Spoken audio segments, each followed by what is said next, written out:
Ya. Bismillahirrahmanirrahim. Oh iya. Saya.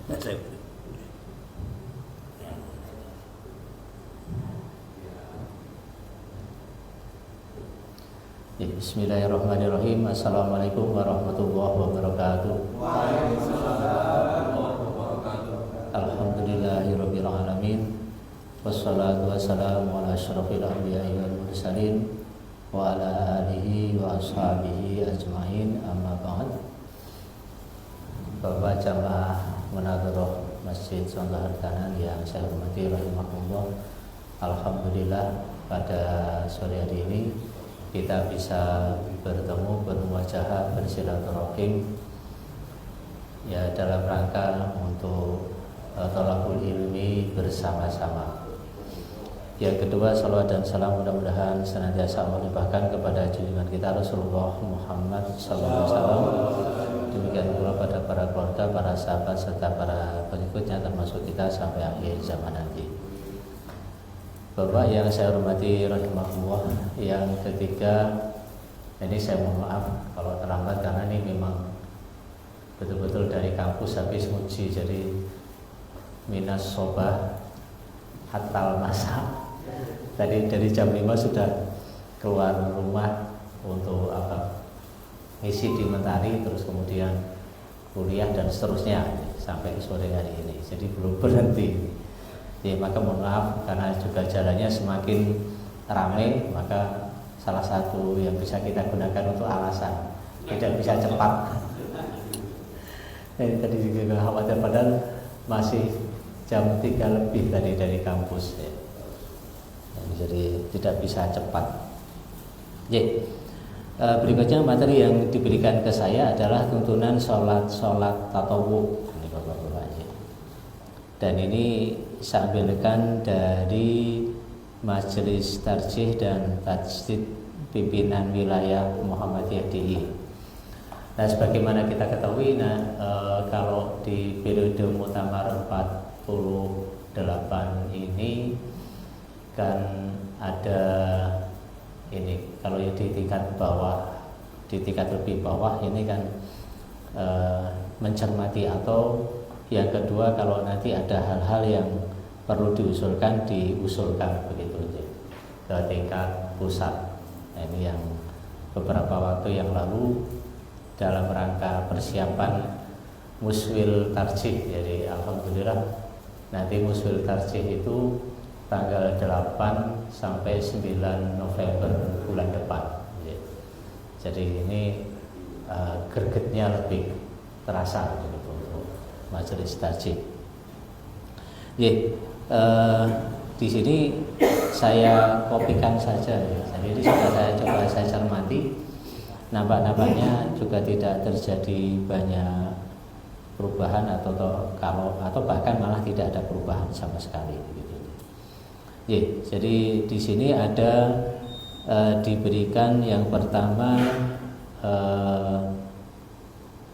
pengertian dari sholat tatawu. Nah, cuman ini halamannya kan berbeda dengan yang tertulis di daftar isi. Nah, di sini saya urutkan saja. Jadi saya mengikuti pola yang ada di sini. Jadi pengertiannya, sholat tatawu adalah sholat sunat yang dikerjakan Nabi, baik yang ditentukan cara dan waktunya secara langsung maupun tidak. Jadi ini ta'rifnya atau pengertiannya.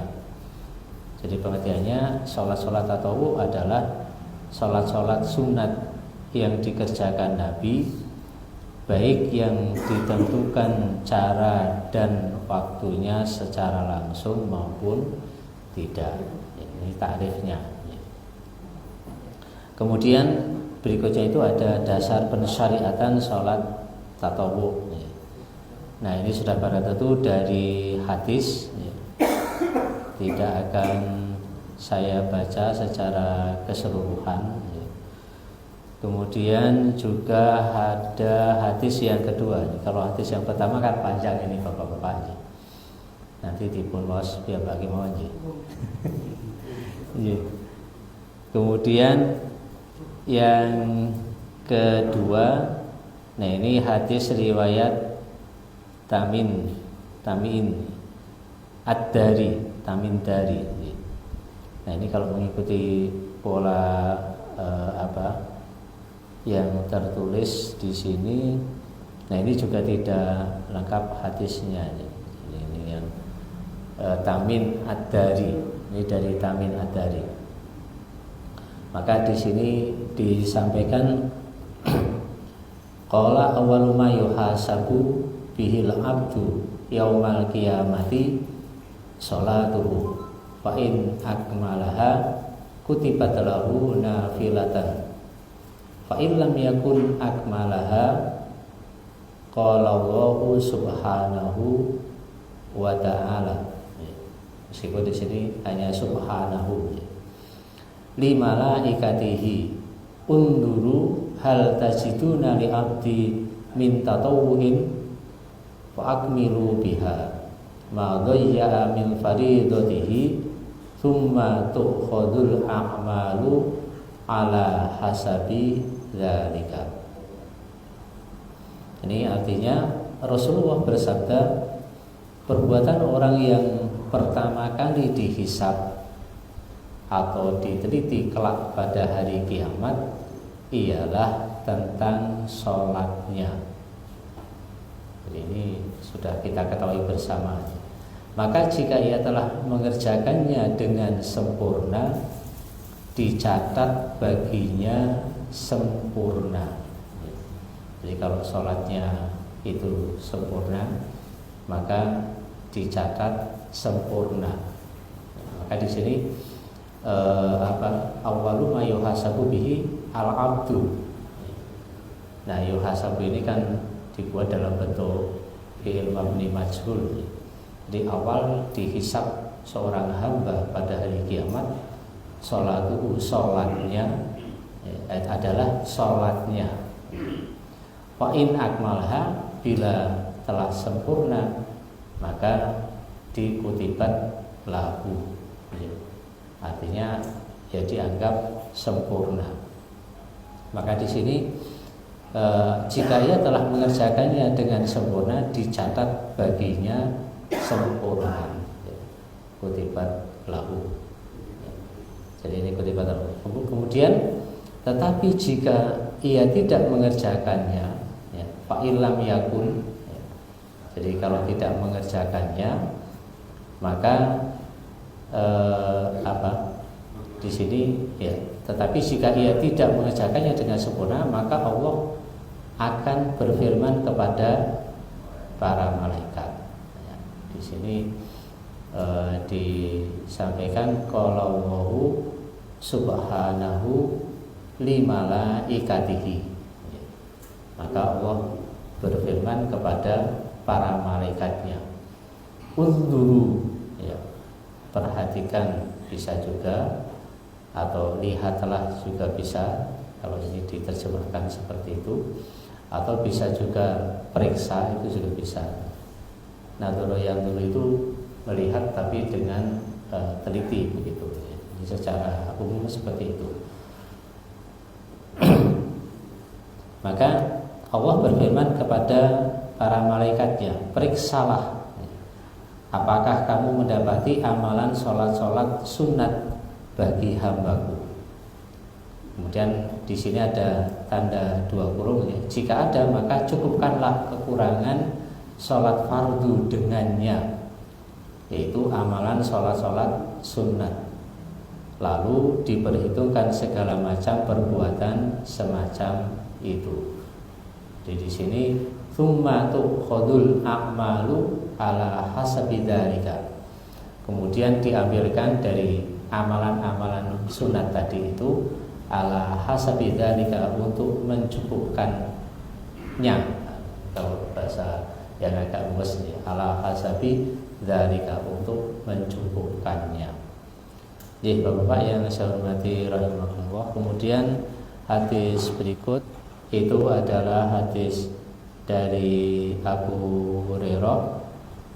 Nah, ini saya bacakan saja terjemahannya. Ini sekali lagi, kemudian nanti setelah itu tempat dan cara pelaksanaan. Rasulullah SAW bersabda, sesungguhnya Allah Ta'ala berfirman, barang siapa memusuhi seorang kekasihku, maka aku nyatakan perang kepadanya. Kekasihku siapa? Ya, kekasihnya Allah, Rasulullah SAW, dan juga tidak terbatas Rasulullah, mestinya juga meliputi umatnya, kan gitu aja. Jadi memang yang utama ya Rasulullah, cuman kan Rasulullah ini membawa misi kepada umat beliau.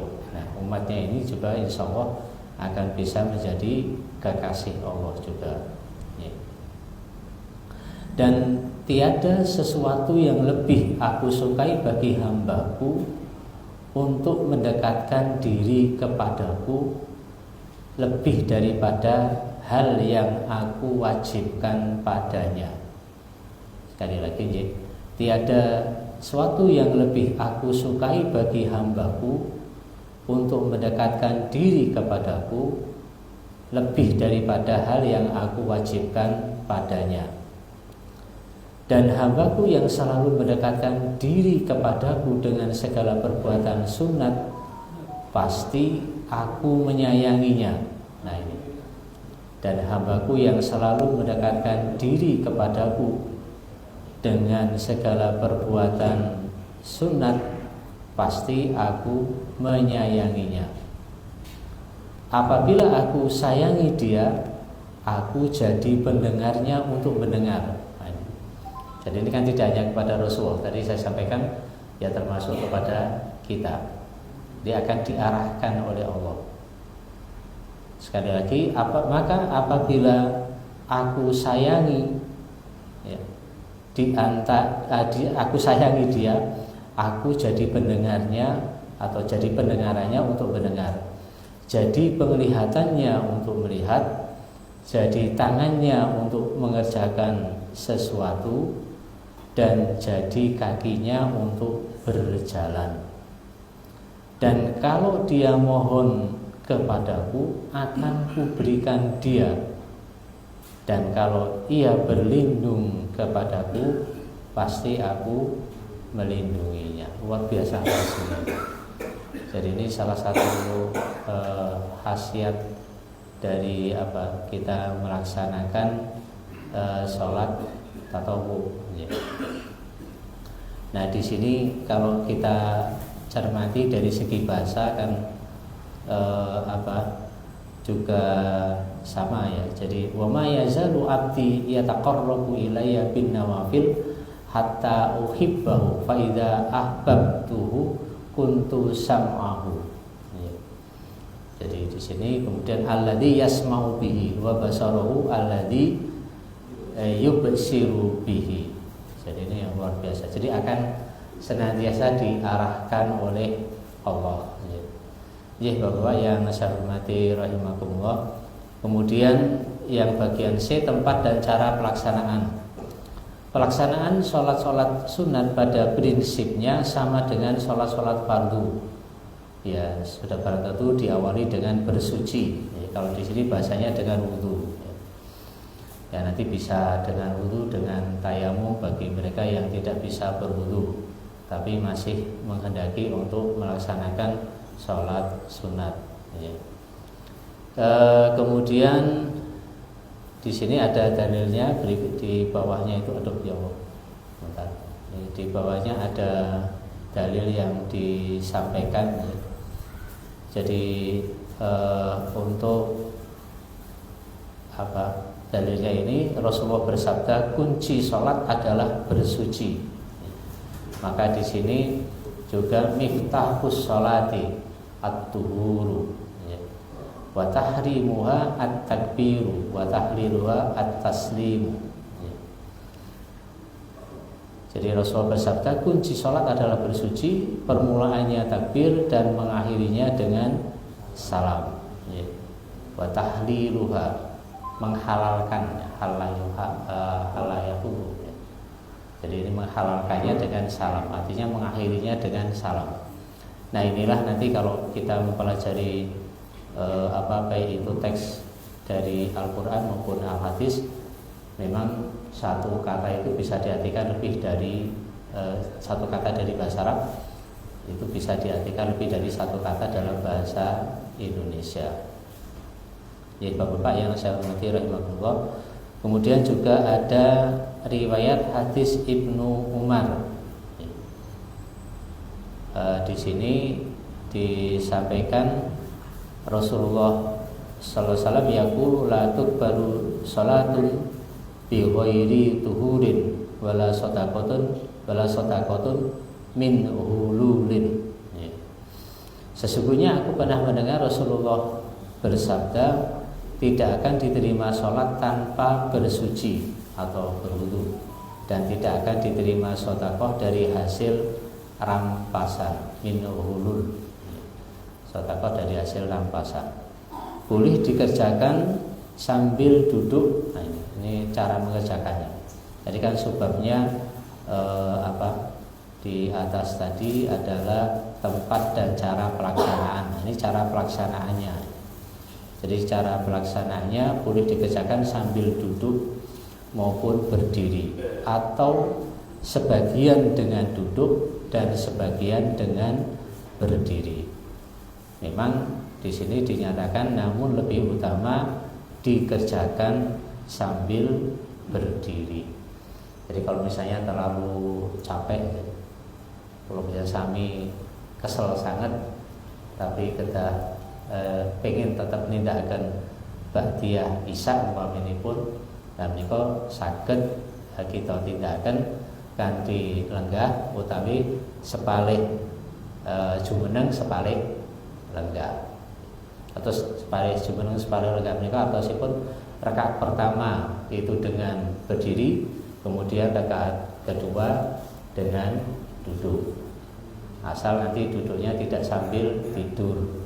Ketiduran, kalau kecapean, terlalu ngelaras, akhirnya malah ketiduran. Ya nanti kalau ketiduran nantinya kan tidak, kalau toh masih sah itu kan nilai utamanya hilang. Ya, jadi itu. Ya. Kemudian yang ketiga atau di bawahnya, di bawahnya itu. Nah, di sini ada kalanya Rasulullah di waktu malam sholat lama sambil berdiri. Nah, ini Bapak-bapak. Jadi tadi kan Allah memerintahkan malaikat ketika ada kekurangan pada hambanya ketika dihisab, khususnya pada nilai sholatnya, maka kan malaikat diperintahkan untuk memeriksa apakah dia punya sholat tatawwu, kan begitu. Nah kemudian di sini disampaikan salah satu hadis bahwa junjungan kita Rasulullah sallallahu alaihi wasallam ini di waktu malam sholat lama sambil berdiri, dan ada kalanya juga sambil duduk. Jadi lama, maka nanti tuntunannya yang ini yang harus kita perhatikan sesungguhnya. Jadi ketika kita melaksanakan sholat tatawwu ini mestinya lebih lama daripada ketika kita sholat berjamaah. Jadi mestinya kan begitu, karena tidak memikirkan siapapun kecuali memikirkan diri kita. Nah yang terjadi kan kadang-kadang terbalik. Ketika kita ngimami agak lama, tapi ketika sholat sendiri malah cepat-cepat. Nah, gitu. Ini kan terbalik-balik. Padahal ini sesungguhnya sholat tatawwu itu dianjurkan untuk selama mungkin. Ya, artinya ketika kita merasa tidak ada keperluan apapun, bisa meluangkan waktu, maka nanti dari sini sesungguhnya bisa juga ditafsiri. Kalau ini menurut penafsiran saya ya, tidak menurut siapa-siapa. Jadi penafsiran saya sesungguhnya perintah, kadang-kadang kan perintah itu tidak spesifik, ya, artinya tidak dengan bahasa vulgar, dengan bahasa jelas. Kalau misalnya sholat kita diperintahkan untuk berlama-lama, artinya salah satu yang diperintahkan secara tidak langsung itu harus mempunyai banyak hafalan Al-Quran, kan begitu toh. Jadi nanti kalau misalnya blank hafalannya bagaimana? Ya langsung rukuk saja. Blank. Nanti kalau misalnya ingat lagi ya dibaca lagi begitu. Jadi ini kalau sholat sendirian kan begitu. Jadi ada kalanya Al-Quran maupun Al-Hadis memang seperti ini bapak-bapaknya. Jadi seperti di hadis itu kan juga disampaikan peringatan dari Rasulullah kan. Jadi jangan jadikan rumahmu seperti kuburan kan gitu. Ini bahasanya bahasa halus. Jadi memang saya itu semakin mengagumi bahasa Al-Quran sama Al-Hadis. Artinya kan Rasulullah tidak mengatakan jangan jadikan rumahmu sarang demit misalnya kan. Tapi tidak dengan bahasa itu. Jadi jangan jadikan rumahmu seperti kuburan. Nah, kuburan itu tempatnya siapa kan gitu kan? Pertanyaan berikutnya itu. Maka nanti di buku Alamul Jin itu yang Bapak almarhum itu kan haji kemudian memberikan saya buku namanya buku Alamul Jin. Nah, salah satu isi dari Alamul Jin itu adalah kuburan. Artinya apa? Artinya jangan jadikan rumahmu itu nanti dikuasai oleh kekuatan jin. Luar biasa kan. Nah, salah satunya dengan apa kan gitu? Ya dengan sholat tatawuf tadi itu. Maka kita yang bapak-bapak ini ketika sholat wajib di masjid, tapi ketika sholat sunat diseyupiakan di rumah. Apa di masjid tidak boleh? Ya boleh. Nanti jangan ditafsiri kebalikannya. Tapi itu sebaiknya dilakukan di rumah. Ya tadi itu untuk menetralisir kalau bahasa sekarang aura ya, aura-aura yang tidak bagus gitu. Nah, ya sekarang ini kan berkembang juga. Kemudian dari situ ya kadang-kadang sering saya sampaikan kalau misalnya ini di jamaah-jamaah yang lain begitu. Nah ini ayo kita jadikan rumah kita ini senantiasa beraura bagus, tidak beraura jelek. Jadi itu bukan bubon-bubon ya. Jadi memang ya jin itu punya kekuatan. Kalau tidak percaya, jadi kalau di sekitar rumah saya ada 2 rumah kosong. Rumah kosong itu luasnya sekitar 300-an meter. Jadi memang ada tetangga yang dekat, kadang-kadang ada suara cekikian anak-anak kecil ya, jin itu Pak. Jadi bukan apa-apa itu jin karena rumahnya tidak pernah ditempati sekian tahun, mulai dibangun sampai sekarang tidak pernah ditempati. Kemudian ya sama sekali tidak pernah ditempati. Karena dijual setelah dibangun dijual waktu itu dijual dengan harga 3 miliar. Nah, ada yang beli gitu. Sampai sekarang nganggur. Karena nganggur ya tadi itu yang isi ya mesti kekuatan-kekuatan semacam itu pasti itu. Ya, kemudian ada satu tempat di Karangasem itu sekarang dijadikan pondok Al-Musainiyah Pak Kiai Musain. Nah ini Pak Kiai Musain banyak cerita tentang rumah beliau yang 2 berjajar itu rumahnya dulunya angker. Dan ini saya pikir yang membawa jin keluar itu dari teman saya, teman di UIN itu ada yang satu kayak dukun gitu, dia sekti ahli mindah jin. Saya pikir beliau yang mindah. Saya tanyakan waktu itu, beliau bilang, "Enggak, saya sendiri yang mindah." Saya juga kaget. Gimana kayak ini jinnya? Wah, serem-serem Pak di sini. Ada dua rumah itu. Nah, sekarang untuk ngaji, untuk macam-macam kegiatan pesantren ala Nahdiyin itu kayaknya hilang. Padahal ketika bangun rumah sakit UMS itu ditempati karyawan UMS, karyawan rumah sakit UMS itu banyak, tidak takut Pak, cuman tetap digoda gitu. Jadi banyak rumahnya tidak pernah dikancing, dia ditiduri, cuma ya tetap saja ada godaan-godaan. Nah, baru sekarang yang tidak digoda karena rumah yang tadinya ditempati oleh jin itu kemudian malah ditempati santriwati. Jadi ini ya santriwati, tidak ada apa-apa, sudah hilang. Lah saya tanya, penjenengan buang kemana kan? Saya tanya gitu. Saya buang ke dekat UMS, malah dekat UMS. Saya juga usil tanya dibuang kemana. Satunya lagi dibuang ke timur rumah sakit UMS itu, yang sekarang kan masih kebun itu kan punya pabrik semar. Nah, satunya saya buang di situ, satunya saya buang dekat UMS. Ya Allah, ya mudah-mudahan tidak ada apa-apa. Nah, nanti kalau ada apa-apa mestinya dibuang lagi. Nah, itu tadi makam ya. Kemudian yang kedua, tempat jin itu tempat yang tidak terpakai, tempat jadi tempat kosong, baik itu tanah maupun bangunan. Ya. Kemudian yang ketiga, laut. Maka nanti ada legenda Roro Kidul, ada Ratu Laut Lor, itu juga ada juga. Jadi ini memang bukan Tuhan, jin. Jadi kekuatan yang menguasai daerah-daerah tersebut.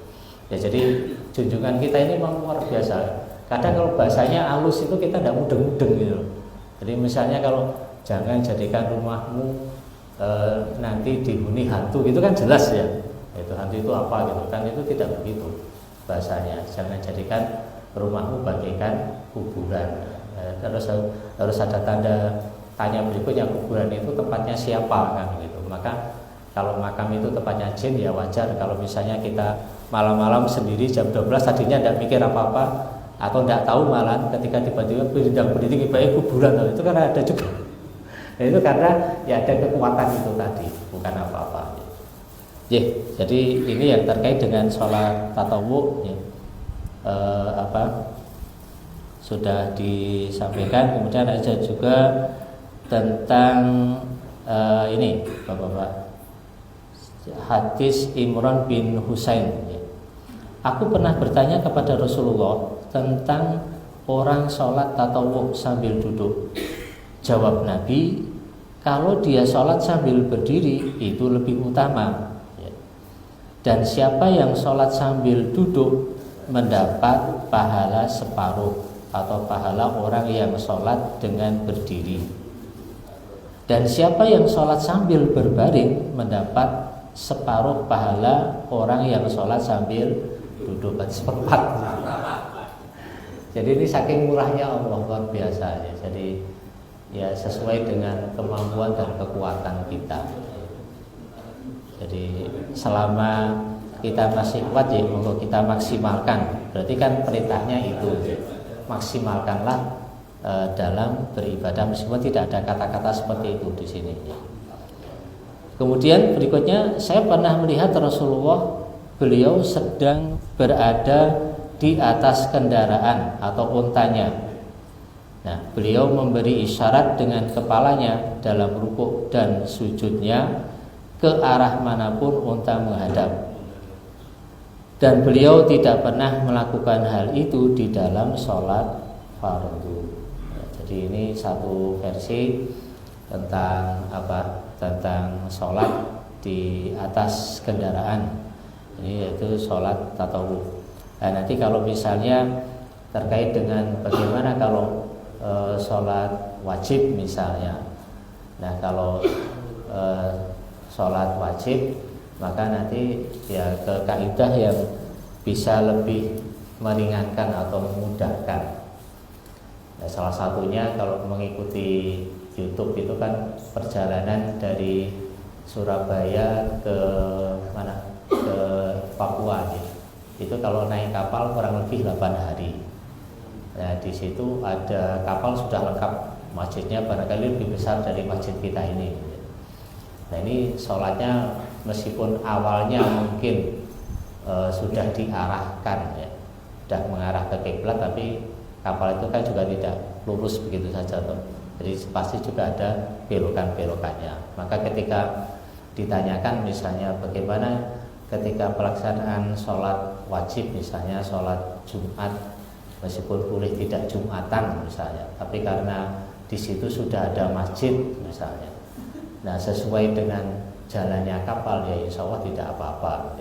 Meskipun kalau khusus hadis ini loh ya, khusus hadis ini nanti kan untuk membedah yang lain kan mestinya kita cari hadis yang lain juga yang terkait dengan apakah Rasulullah pernah melaksanakan sholat wajib di atas kendaraan. Kalau di sini kan bahasanya ketika melaksanakan sholat tatawuf gitu ya bapak-bapaknya.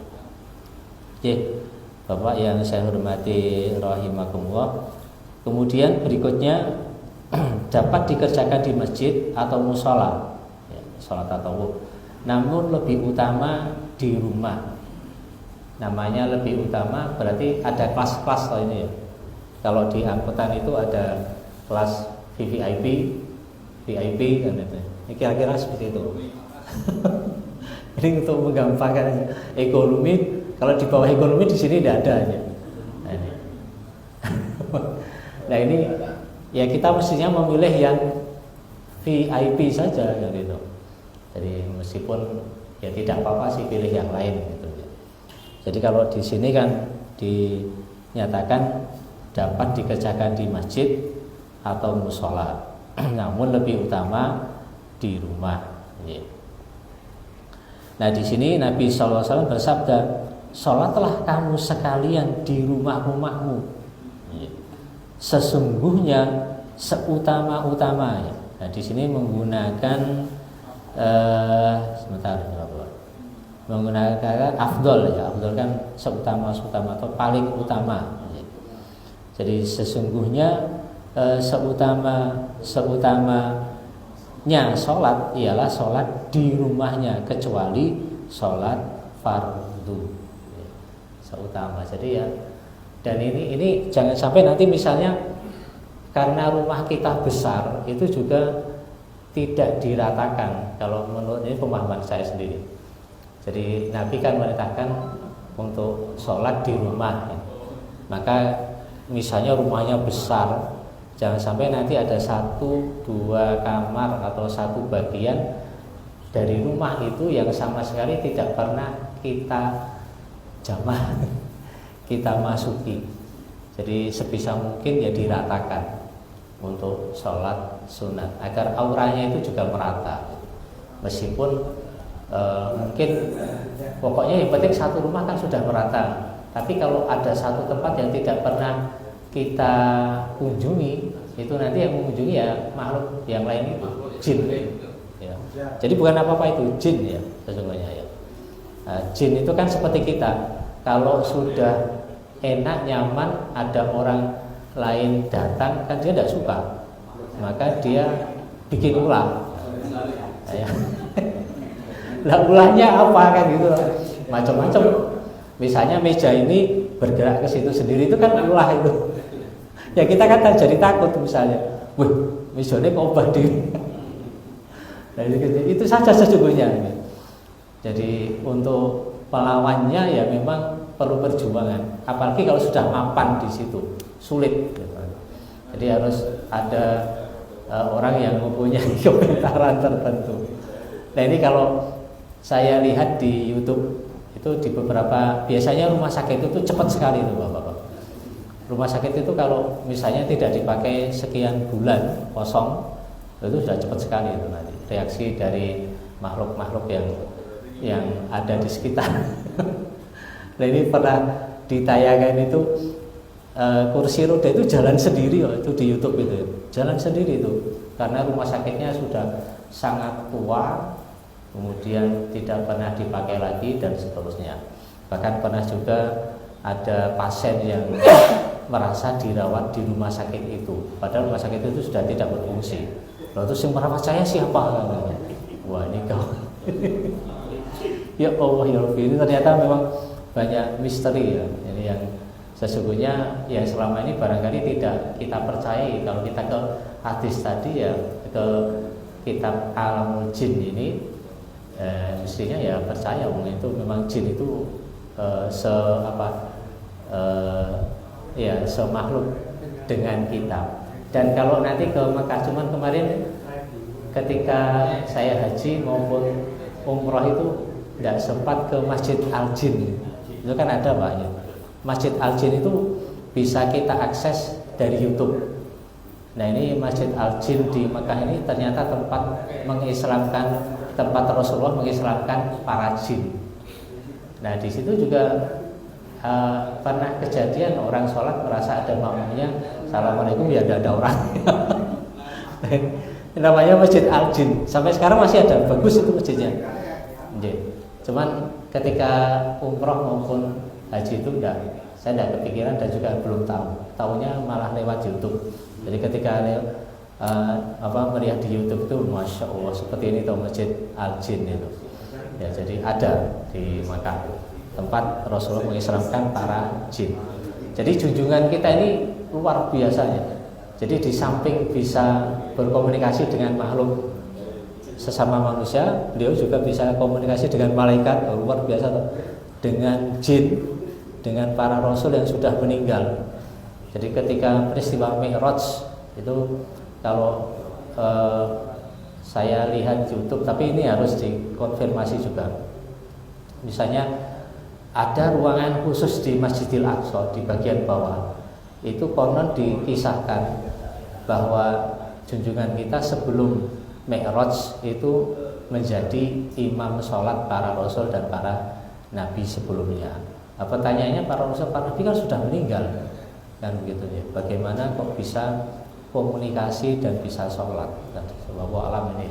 Ini baru tayangan dari YouTube tentang Masjidil Aqsa. Nah, nanti benar tidaknya ini memang harus kita konfirmasi ke dalil-dalil yang qat'i begitu. Kemudian berikutnya ini macam-macam sholat tatawwu banyak sih Bapak-bapak.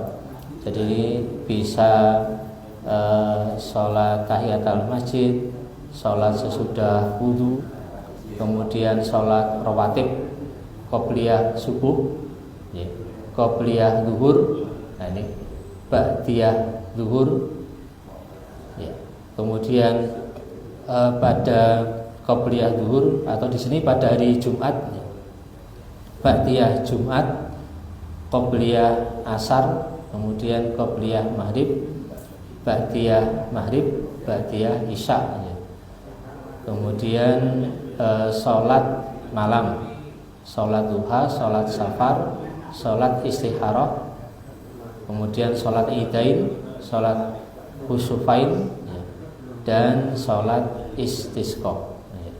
Ini macam-macam sholat tatawwu, jadi banyak.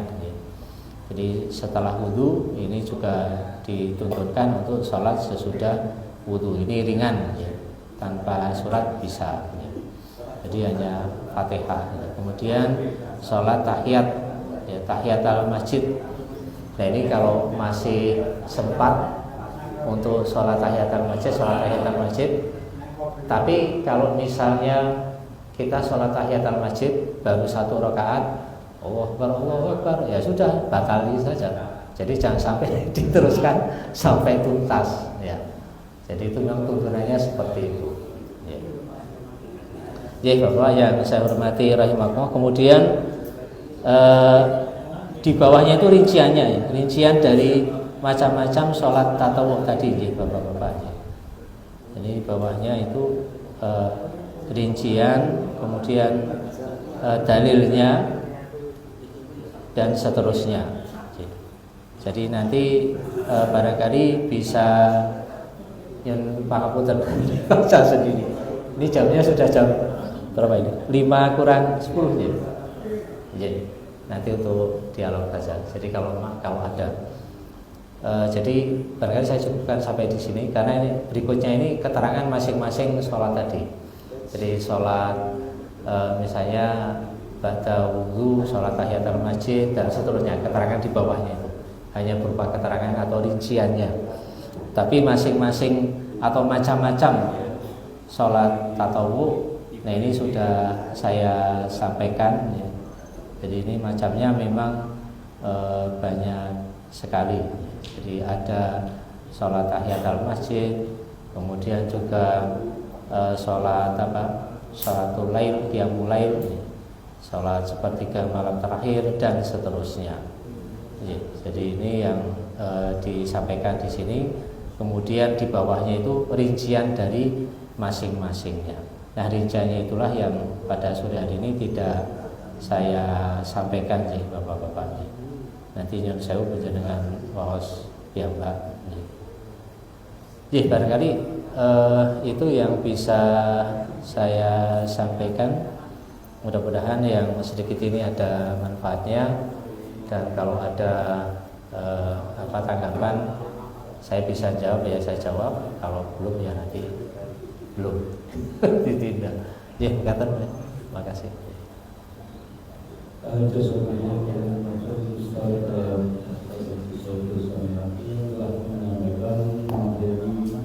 Tuntunan sholat. Mungkin ada yang mau didiskusikan, Ustaz. Assalamualaikum warahmatullahi wabarakatuh. Waalaikumsalam.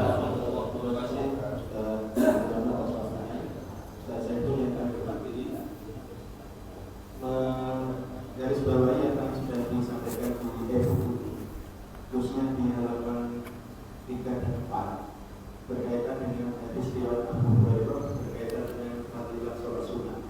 Fadilah Sunnah. Oh, salah sekali. Atau sholat tatawuf.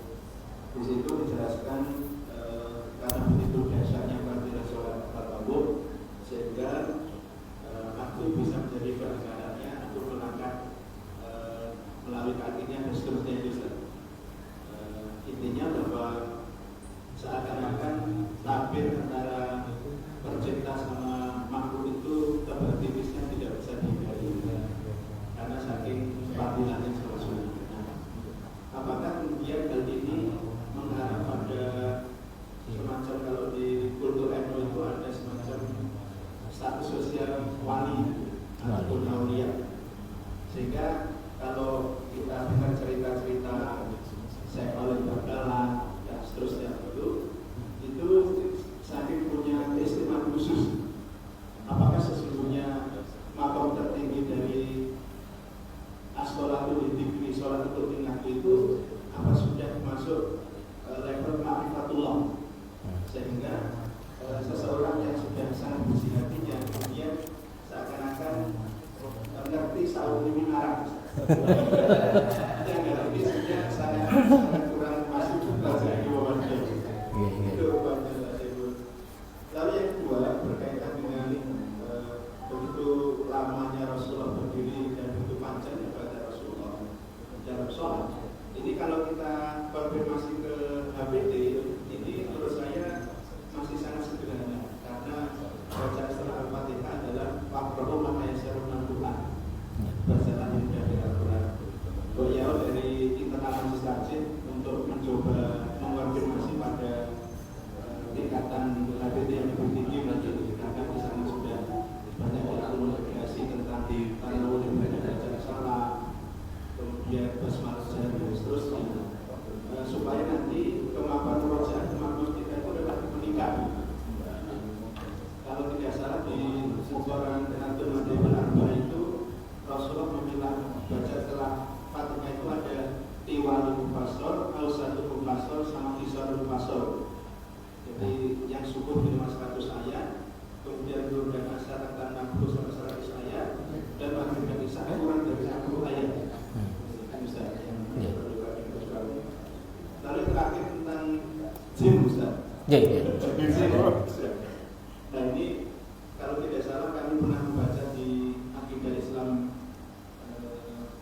dari Syekh Sabik atau siapa saya lupa itu, dari dosen di Al-Azhar, yang intinya beliau mengutip hadis Rasulullah bahwa andai kata setelah diriku umatku boleh mempelajari dunia jin, maka di situ aku diberikan, tapi aku dilarang oleh Allah. Karena salah hadisnya demikian, Ustaz. Apakah kemudian fenomena ruqyah syariah, anak kesurupan, terus tadi Mustahil menyampaikan daerah sakit babis ada dua rumah yang di situ dibuat lama itu sudah masih dalam koridor syariat atau gimana itu? Terima kasih. Assalamualaikum warahmatullahi wabarakatuh. Waalaikumsalam warahmatullahi wabarakatuh. langsung ya. Ya, makasih pada Ustaz Sultan Huda. Jadi ini yang pertanyaannya banyak sekali. Mantap loh. Ya, jadi yang pertama tadi tentang apa tadi? Ngerti apa? Oh iya. Nah ini gini, Bapak, ini barangkali perlu saya ceritakan sedikit ya. Jadi saya itu kan sesungguhnya tidak suka berziarah ya. Tapi ternyata saya pikir-pikir itu ya malah agak kemput juga itu. Tapi tidak karena program ziarah gitu ya. Jadi seperti yang terakhir kemarin ketika pasca sarjana ada kunjungan ke Universitas Muhammadiyah Magelang. Jadi berkunjungnya itu ke Universitas Muhammadiyah Magelang karena masing-masing di tempat saya punya MPI, Manajemen Pendidikan Islam S2, kemudian di Universitas Muhammadiyah Magelang juga punya MPI. Kita berkunjungnya itu di luar dugaan, termasuk di luar dugaan saya dan teman-teman. Pak Direkturnya kan Nahdiyin, suka ziarah. Nah ziarahnya ke makam Syekh Santri kalau tidak salah. Ada, saya juga baru tahu itu. Jadi ini ternyata nanjaknya kayak Imogiri itu, Pak Sultan. Jadi sampai ngelanjer nih kaki saya. Jadi ya jalan itu naik, dan di sana tidak pernah sepi. Jadi ya 24 jam. Ya. Nah ini tempat makamnya itu lebih baik dari masjid-masjid yang baik. Jadi bagus sekali tempatnya, bersih, terawat. Waktu itu ada teman staf akademik dari pasca, ini kalau sholat di sini gimana Pak? Ya tidak boleh, wong ini makam, statusnya makam bukan masjid, saya kan gitu. Oh gawat kan, makamnya di sini, misalnya di situ sholat di situ kan ya tidak boleh kan. Ini statusnya itu makam bukan masjid. Memang bentuk bangunannya seperti masjid. Kemudian yang dilakukan di sana, ya saya sudah hafal ya, sudah termasuk ketika ke Mesir itu teman-teman dari 10 orang kan hanya saya sendiri yang Muhammadiyah, yang lainnya kan 9 orang NU. Tapi alhamdulillahnya tidak ada pernah teman-teman itu kalau misalnya berziarah tidak pernah, ayo Pak kesini, tidak pernah. Jadi ya saya dibiarin aja semau saya gitu loh. Jadi itu yang bentuk toleransinya begitu. Ya saya namanya ziarah kan dua tujuannya. Jadi yang pertama mendoakan, yang kedua ingat mati. Ingat mati harus ada terusannya nanti. Kalau sudah ingat mati harus ingat bekalnya. Nah kalau ingat bekalnya, pertanyaannya kan apakah kita sudah siap dengan bekal kita selama ini kan begitu. Jadi kalau doa ketika berziarah itu kan ditutup dengan wa inna insyaallah bikum lahikun. Nah, nanti kalau misalnya ada yang teriak dari alam kubur itu, kapan kamu menyusul? Tak tunggu sekarang loh, misalnya gitu. Ya janganlah kalau sekarang misalnya kan gitu, kita guyonan ya. Ya nanti dulu cari bekal. Maka nanti dari sini sesungguhnya setelah berziarah itu saya sampaikan, saya tidak pernah melarang. Setelah berziarah maka akhlak seseorang harus lebih baik dalam berbagai bentuknya. Ini sekarang sudah mulai saya sampaikan. Kalau misalnya selama ini salatnya males, tepat waktu di awal waktu, setelah berziarah harus tepat waktu, kan begitu, di awal waktu.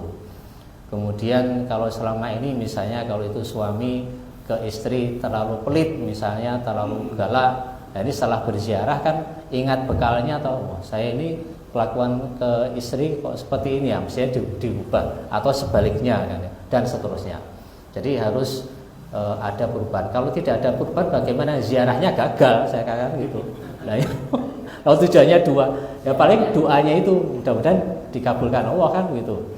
Tapi yang kedua ini yang jelas gagal karena ingat mati kan mestinya ingat bekalnya dan membawa perubahan. Jadi ini yang harus kita komunikasikan sesungguhnya. Jadi kalau itu dikomunikasikan, insya Allah nanti akan bisa meluruskan. Yang terbanyak itu kan kayaknya tidak ini, ya tidak terkait mendoakan ya. Tadi ada tulisan ini Pak Sultan saya bacanya di WA kayaknya tentang ketua MUI kita. Jadi ketua MUI kita itu ternyata ya senang malah menganjurkan tawasulan kepada orang yang sudah meninggal. Saya baca betul. Saya juga kaget, gini toh saya kan gitu. Nah ini yang harus nanti cara menangkalnya seperti itu. Jadi memang setan itu kan nanti di hadis lain menyesatkan kita itu kan bagaikan semut hitam di tempat kegelapan kan gitu. Nah iya, jadi sama sekali sulit, kadang tidak terdeteksi gitu. Nah ini kalau di Gunung Tidar itu ya semuanya mengaji ya. Quran itu padahal kan hudal lil muttaqin, nanti ada hudal linnasi wa bayyinatin minal huda wal furqan. Hudal linnasi itu linnasil hayah ya. Manusia yang masih hidup, tidak yang mati. Ya mati kan sudah selesai. Nah, nanti paling bisa mendapatkan kiriman pahala kalau nanti bahasanya sana misalnya. Tapi kan dari 3 komponen toh. Jadi dari ilmu yang dari amal jariah, kemudian ilmu yang bermanfaat, anak yang soleh, itu saja sesungguhnya. Maka nanti dari sini orang hidup itu ya mestinya yang dikelola tiga variabel itu secara maksimal. Itu aja. Ini yang terkait dengan. Jadi kalau tahu winarah memang nanti konsepnya di tasawuf ya, tadi ya. Nah itu nanti sudah bertetakan. Itu ada teman saya yang punya pondok waktu itu mengagung-agungkan wali juga. Jadi sampai mengatakan wali itu suatu saat memang tidak perlu sholat tuh. Langsung dibantah oleh teman saya sama-sama NU-nya. Nabi wis kok ngono jek sholat tok. Mengaku wali ra sholat. Wah, jadi ini yang luar biasa. Ya gitu ya Pak. Kemudian ya patokan kita kalau ke Rasulullah kan ya harus Rasulullah kurang apa toh? Bisa komunikasi dengan siapapun ya kecuali dengan binatang ya. Dengan malaikat bisa, dengan jin juga bisa, dan seterusnya. Nah, ternyata juga tetap melaksanakan sholat ya. Nah ini, jadi ya kita ya tetap harus sholat. Kemudian yang kedua tadi apa Pak? Agar baca. Oh HPT. Apa? Oke. Tabarukan.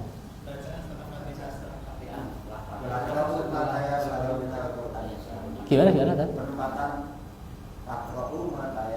Oh faqra'u ma tayassara minal Qur'an. Itu harus disebut yang itu kan tuntunan setelah Fatihah itu hanya bacaan yang mudah dari Al-Quran. Dari kita mungkin relatif tidak maju-maju hafalannya. Iya.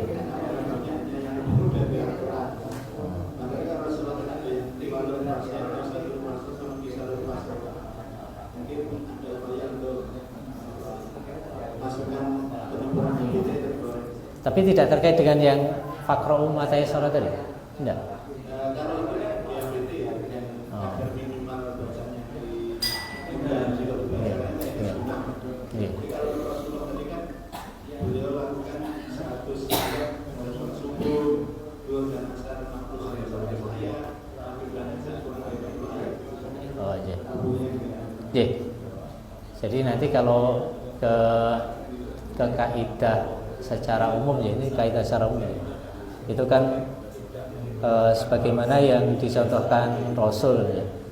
Nanti kalau kaidah secara umum artinya ya ketika sholat berjamaah, nah ini harus bisa ngomong makmum itu aja, itu secara umum ya. Jadi ini yang bisa saya jawab, nanti kan kayaknya ada komunikasi dari saya yang kurang lancar. Jadi ini yang terkait dengan sholat, kalau itu sholat jamaah ya. Kemudian yang terakhir tadi apa Pak? Yang apa? Jin tadi sudah kayaknya. Sudah sih Pak. Mempelajari dunia jin tadi. Mempelajari dunia jin. Apa? Mempelajari dunia jin. Oh, mempelajari dunia jin. Wah, ini gini Pak. Ketika masih lajang itu saya pernah ditari oleh mbah. Tapi bukan mbah langsung ya. Jadi mbah bener-bener ya. Itu saya dipanggil betul itu. Lawian dalamnya. Nah, sekarang sudah almarhum. Iya, Lawian. Nah, ini pas pertemuan keluarga. Rene oleh. Gitu terpanggil ya. Saya mau ditimbali ya. Napa? Lajeng sowan. Kowe gelem tak kei amalan sing iso nyebabe kowe ngerti sirah mboten kula ajrih. Langsung saya tolak. Habis itu saya matur ke bapak, wis bener kuwi. Nah ya, jadi waktu itu saya masih lajang kok ya. Jadi masih mahasiswa kalau tidak salah. Jadi tidak tahu saya kriterianya apa. Lihat saya manggil kok seperti itu. Tapi memang bisa itu Pak Sultan. Setahu saya bisa. Tapi tidak usah saja. Ya. Jadi pernah juga ini saya bimbing KKN ya. KKN itu sekarang dari sekian KKN itu kan mesti menempati rumah-rumah yang kosong. Nah, rumah kosong itu pasti ada apa-apanya. Nah, salah satunya ketika KKN di Sambi ini ada yang indigo gitu. Pernah waktu itu kan saya menyampaikan ngomong tentang jin. Jadi saya kan khawatir juga karena rumah saya tahu dari informasi mahasiswa kalau rumah ini lama tidak ditempati. Nah, kemudian ada mahasiswi yang sudah punya anak. Saya kan khawatir. Maka yang saya gunakan indikator anaknya. Jadi ketika menempatkan mahasiswa tadi, kemudian besok paginya langsung saya kontak. Gimana putrinya Mbak? Putranya Mbak? Rewel tidak tadi malam? Oh enggak, ya sudah alhamdulillah. Saya tenang. Gitu loh. Artinya gangguannya kalau toh ada itu minimal. Kalau misalnya rewel terus, biasanya anak kecil ini karena masih balita itu sangat peka sekali biasanya. Jadi orang dewasa seperti kita mungkin tidak merasakan, tapi anak balita merasakan. Itu yang pertama. Yang kedua, ternyata di akhir KKN itu para mahasiswa cerita bahwa kalau malam rame rumah itu. Ramenya rame goib tapi anak-anak kecil. Dan saya diberi foto ini, foto ada semacam asap itu Pak Sultan. Ya, pas saya ngomongkan tentang jin itu ada mahasiswa yang negur, Pak, Bu, pembicaraannya ganti toh Pak, jangan bicara tentang jin saja. Ini ada yang tidak suka yang melihat kita gitu. Oh ya wes, saya ganti. Padahal itu siang hari loh itu, bukan malam. Saya kalau ke pos KKN kan siang, tidak mungkin malam. Itu yang pertama. Kemudian itu di daerah Sambi. Terus di daerah yang kemarin 1 tahun yang lalu juga ada mahasiswa ceritanya juga ketika terakhir. Jadi ketika terakhir Pak ada yang cerita kemarin nanya sampean ketemu Mbah Putri ora gitu, sama tetangganya yang nanya, tetangga rumah. Katanya waktu itu baru kosong setahun, ternyata sudah 10-an tahun kosong. Wah, dia pusing ya aku. Tapi alhamdulillah tidak ada apa-apa. Biasanya sebelum mahasiswa itu ditempatkan di rumah ini, misalnya rumah, itu saya mesti harus mengunjungi, harus tahu rumahnya kayak apa gitu. Jadi kira-kira ada kegawatan atau tidak. Jadi kira-kira itu saja. Kata Pak Ustaz ya. Terima kasih. Assalamualaikum warahmatullahi wabarakatuh.